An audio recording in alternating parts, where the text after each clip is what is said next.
So, look, the Democrats are going to have a lot of problems in 2020. And I've said that quite a bit recently, but I've also talked about Trump having problems as well. And both are true, okay?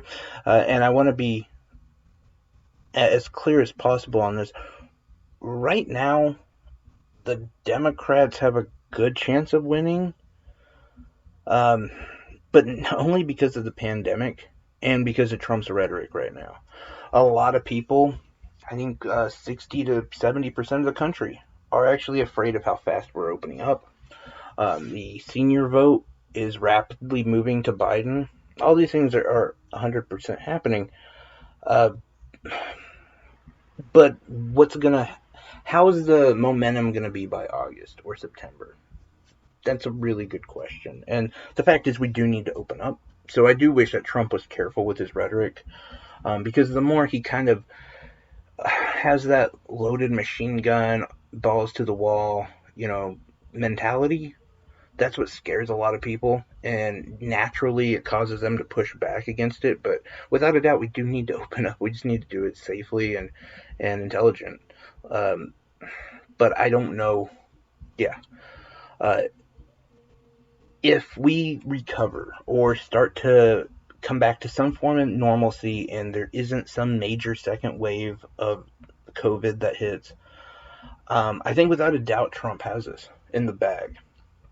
Because right now, Biden's best way to win is for Trump to run against nobody.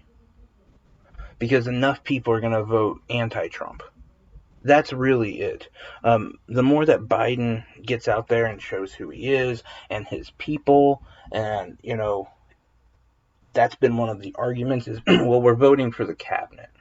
Well, now that we're learning more and more about the cabinets, we're learning more and more about the administrations of both people, more people are going like, well, Trump's is bad, but Biden's is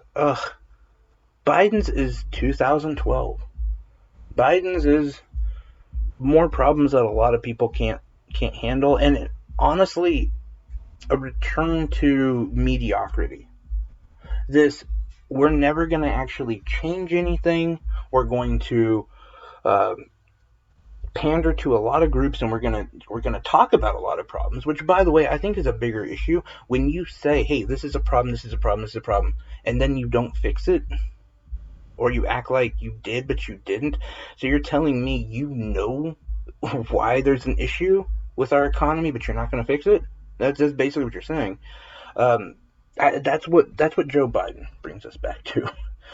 Really, it's what it does. And look, you have on the other side, you have Trump, who he's the classic bull in a china shop. He sees there's a problem. Okay, let's go full stop against it. Well, like everything else, most things aren't on a continuum, and all yes or all no is not always good. So, there's some danger there as well. But like I said, we're learning more and more about the people around Biden. One of the major people who has been a Biden supporter, definitely an Obama guy, and I'm talking about Rahm Emanuel, the former governor for Chicago. He appeared on one of the cable shows, and he was talking about, it was this week on ABC, and you just got to hear what he had to say. White House is too much about conflict and not enough about compassion. And I would agree with him on that. And I think on the Democratic side, on messaging, we look a little too much about resistance, about reopening, too much about reluctance about reopening. And we should go to a message of rebuilding America. If the president wants to talk about reopening, we want to talk about rebuilding America and the relief. Let's take the unemployed. If you're unemployed in the service sector, JCPenney, some of these others, those jobs aren't coming back. So we're going to give you a coupon. Go become a computer coder in 6 months. Did you hear that? Literally, the meme that I thought had been dead for forever, he's bringing it back. Learn to code. They just don't get it. They don't get it because they won't take responsibility for what they've done. It didn't have to be this way. They could have nationalized the paychecks.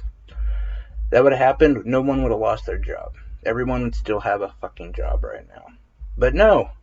In fact, by the way, the coupon he was talking about, because some of you are like probably like, well, look, it sucks that I lost my job, being a janitor at the local mall, but I'm cool with going back to school for free. Okay, that coupon he was talking about was for $4,000. That's it, $4,000. That won't get you most of your books out of school for a semester. $4,000. Hey, we just took your livelihood. Here's a $4,000 coupon to your local college. Why don't you uproot your family and try to get a job in the next 4 years? There you go. Because, everybody wanted to just completely change their lifestyle. Or you could have fucking nationalized the payroll and everyone would have had a job. But it's that aspect. And you know what the problem with that is, by the way? Because I know some of you people on the left are going to say, yeah, but Rahm Emanuel, Joe Biden, none of them were in office. So how can you blame them for that? I can blame them for that because they didn't call Trump out on that. That means they wouldn't have done that either. And they are committed to what Trump did. And that's the thing. Like, it's just more and more proof that this Democrat Party that we have right now is just full of nothing but elitist, neoliberal, hyper tokenism, worthless, ineffectual people. That's all they are. Like, if they can help Wall Street, if they can help the military, and if they can help big corporations, then that's what they're going to do. And, they're going to sit there and they're going to whine and cry, and they're going to talk about, well, how we have to move quickly. Remember when the stock market was crashing and it was chaos everywhere. Apocalypse is happening. Oh my God, we got to do something. Then they all came together. 96 votes to 0 passed a bill that gave the biggest corporations $5 trillion. All of them, by the way. Bernie Sanders, Josh Hawley, Pramila Jayapal, all of them. Why? Because we know what game they play. We know what side they're on, and it's not for us. And right here, Rahm Emanuel could have came out and said, look, we should have nationalized payroll. We should be worried about socialism for the poor instead of socialism for the rich. But that's how it is. Or no socialism at all. I'm fine with that too. But we can't have companies too big to fail because the Fed's going to pump $1 trillion into Wall Street every day until consumer confidence comes back. We can't have that happen. We can't have too big to fail. You know why? Because that's not free market. That is socialism for the rich, free market for the poor. Pick yourself by the bootstraps if you couldn't make it work. The other thing that I want to talk about as far as more of the same problems with the Democrats is on Joe Biden's website. He is he basically put up that the BDS movement is anti-Semitic. Now, I'm not going to go through everything about the BDS movement. It is a boycott against the illegal occupation of Israel settlements on Palestinian land. It's without a doubt illegal. They should not be there. And so the BDS movement doesn't ask people to take up arms against these colonies. It doesn't ask for any of that. All it asks is that you don't purchase anything from Israel. And there are some, by the way, that only say don't purchase anything from the occupied territories. So it's not even like all of Israel, just the illegal parts of where they're at. And I don't understand how that's anti-Semitic. Because we all admit it's illegal. They shouldn't be there. So why? I mean, it's corruption. It it would literally be like someone comes into your house, they have a gun, and then you pull out a gun, and you say, "You need to get the fuck out of here." And the police come and say, "Wait, you're being anti that guy." Like, no, he's in my house. He shouldn't be here. That's essentially what happened. Israel goes into Palestine's house and says, "Hey, we're putting down some settlements here.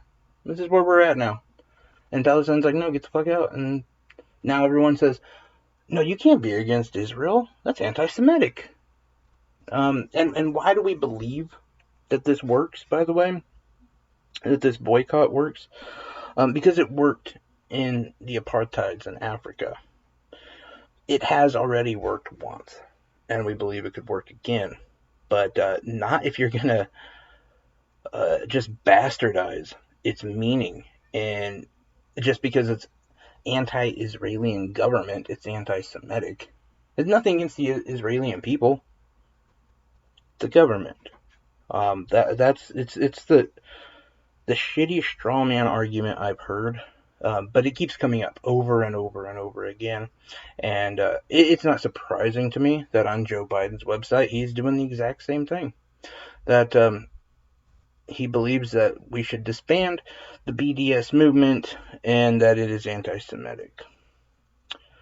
Again, not surprised. By the way, I do want to say one other just kind of anecdotal fact about the BDS movement and why it is not anti-Semitic is because everyone I know who is for the BDS movement, including myself, also believes that we should do that for Saudi Arabia.